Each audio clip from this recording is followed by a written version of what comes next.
Flag Day, everybody. We start with our Colonial Flag Tower camera. Pretty because we get some breezy conditions out there right now at the ABC4 studios. We also have hazy conditions. Not a surprise. Anytime we're dealing with wind, we're seeing dust these days. That's been the pattern. Cool and breezy for our Tuesday, but we're running below average. Those cooler temperatures settled in, but they're not going to stay for long. High pressure is making a comeback. It also is going to bring in some wind, and you know what that means this time of year. Critical fire danger. I'll give you the timeline on that if you're making weekend plans. And that heat is circling back. I'll also give you a heads up when we jump above average. We've been below it. System exiting the state now. Below average really throughout the state. Breezy conditions noticeable in southern Utah as well, but drier overall. Can't rule out a shower right there on the state line, Utah and Idaho border. Here's why. Satellite radar shows us active skies to the north of us.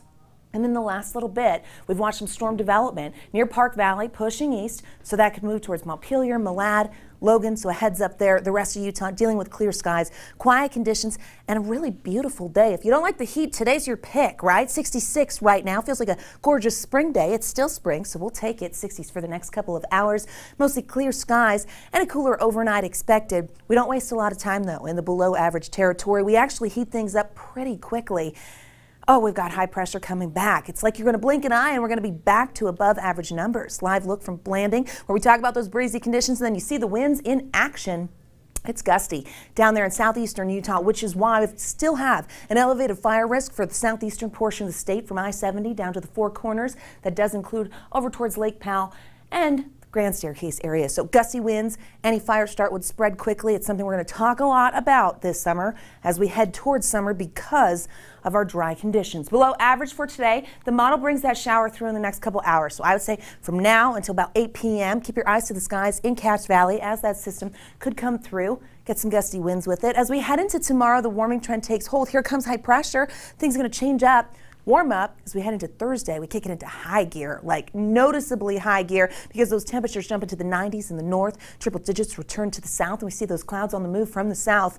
That hints at high pressure over the Four Corners. You know, monsoon season's right around the corner.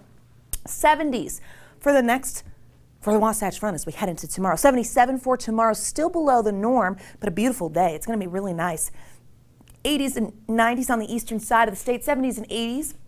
On the I-15 corridor, St. George builds back with heat to the upper 90s. Above average, but closer to normal. 96 is their average high as we zoom in. Find your city. Notice our mountain valleys in the upper 60s. Gorgeous day in Summit County tomorrow. 70 in Tooele, 72 in Ogden.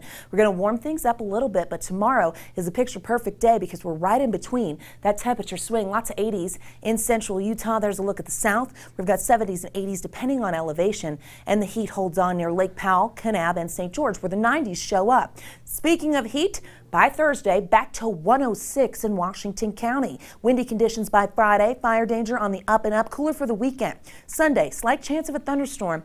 Down there in Washington County, better chance for southeastern Utah. We also have the chance in the north. Late Saturday into Sunday. Temperatures tumble from the 90s to the 80s. Look at this. Flirting with the century mark. On Friday, 70s tomorrow. What do you like? Because we're serving it up temperature-wise in the weather world. The heat's coming back. Glenn, Emily, over to you. Yes, the roller coaster.